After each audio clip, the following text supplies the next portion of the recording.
Hello and welcome to the Temple of Tomes with your host, Indie Comics Jones. Today is June 19th, 2021, and episode 338. Seven Swords is the book we're looking at today. This is an Aftershock publication, number 1 in this series. And let's take a quick look at this. It takes place somewhere between, I believe, the 16th and 17th centuries, back when Europe was the main powers of the world, at least on the Western world. We have D'Artagnan on the front. He is the last remaining musketeer alive in this book. All the other ones have been slaughtered by the Cardinal's men. If you remember the evil cardinal, I think his name is Richelieu, something like that. He's the main villain in this book as well, and he's trying to put his own cult together. So, very interesting premise. There's a Captain Trevelle, who was the captain of the Musketeers, never a musketeer himself, who is trying to put together a supreme squad, if you will, of 7 men and women that will take on the Cardinal's new what do you want to call it, force to be reckoned with, which hides out at the bottom of the Vatican. So let's take a quick look to see who worked on this. The writer was Evan Dougherty, and you might know him from some movies that he has written, including Snow White and the Huntsman, and the reboot of Teenage Mutant Ninja Turtles in 2014. He's also wrote the story for the reboot of Tomb Raider movie, and he's done other film and TV projects as well. The artist on this is Riccardo Lantina, and Valentina Bianconi is the colorist. Dave Sharp is the letterer. And this is a recommend, by the way. I thought it was put together really well.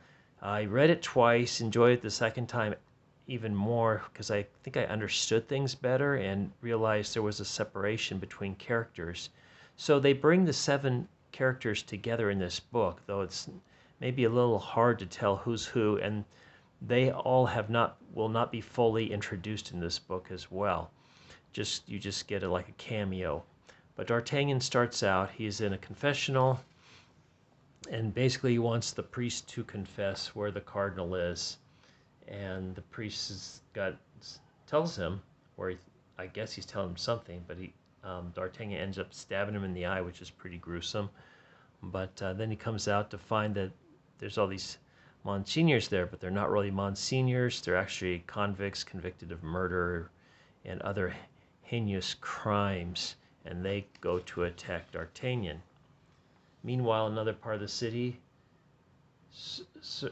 I can't say his name right now for some reason, but de Bergerac, the guy with the big nose, is asking a barber to cut part of his nose off, and he won't do it. So that's the end of that. That's the only thing we see of him, and it took me a while to figure out who that was. I had to use the cliff notes in the back to see who that was. And then we go back to the cathedral where D'Artagnan is trying to take down all these fake monsignors. Turns out it's actually in Notre Dame. And he runs to the outside, and you can see he's climbing up the scaffolding of Notre Dame, which is just being built at the time. And they're all chasing him, and he's doing all kinds of things. It's kind of this neat sequential art here as he moves along the scaffolding, taking down people, hanging a guy, and you get like the little inserts of the things he's doing as well. So a lot of fun in this spread there. Gets to the top, and there's another monk there, and he starts fighting, and he realizes it's a woman, not a man, and this is Catalina de Ureso, I believe it's named de Ureso. I'm probably messing that up. But she actually, in history, she's a real person, disguised herself as a man and had all these exploits in the New World. So that was pretty exciting to learn about this character. I kind of did a little research on it myself after reading about it. So he has a good sword fight here. He's really unable to best her. Then we get another introduction of a character that uses a harp like with the bow and arrow, not to kill anybody, but just to knock the wigs off some people that are kind of being insulting down below. D'Artagnan meets Captain Travell again, and also is introduced to Catalina more formally, not so informal with the sword fight. And this is where Captain tells him about the Cardinal is alive, and he's creating this kind of cult, and he's got this special thing, this artifact he got from Mexico, and he wants to put together 7 swordsmen to take him down, the best in the world, because it's going to take a small army. And then we get another cut here to, this is actually Don Juan. And it took me a while to figure that out, but because of the notes in the back of this book, it helped me figure out, because he only gets this one page, and then we have the scene, romantic scene with D'Artagnan. It turns into a dream sequence, and he wakes up suddenly. His picture of his 3 brothers of the Musketeers was burning up.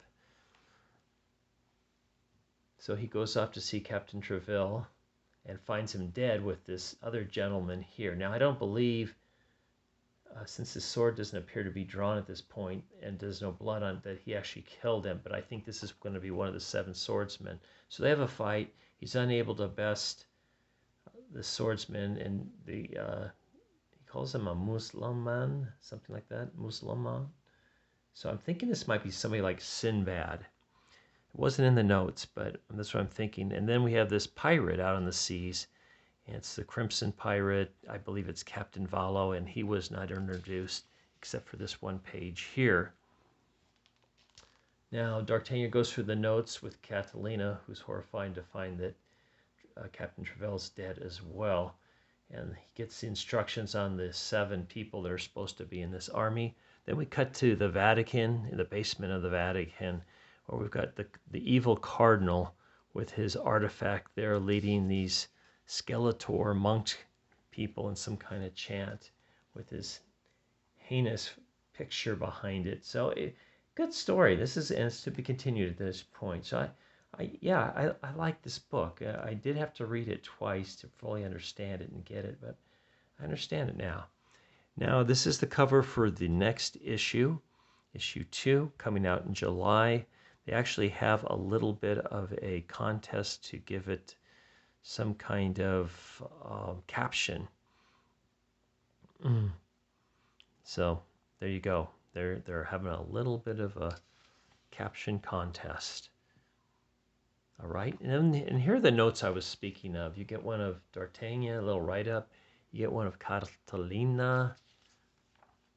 You get one of Serrano de Bergerac, whose name I could not say earlier, and also of Don Juan. Now, those are the only four profiles they give, so I'm assuming in the next book they'll give 3 or 4 more, and we'll figure out who those mystery people were.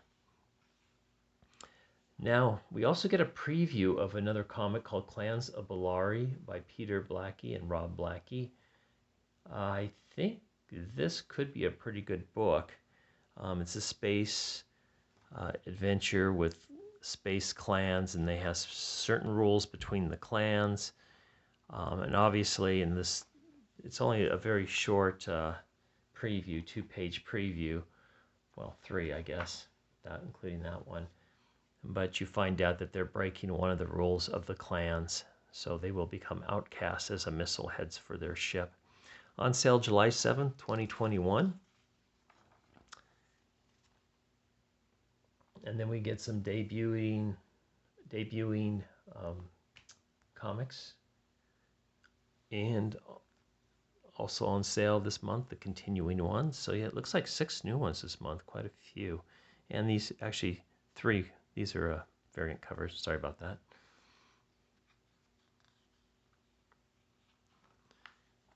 And just a kind of a write-up bio of the people that worked on this book.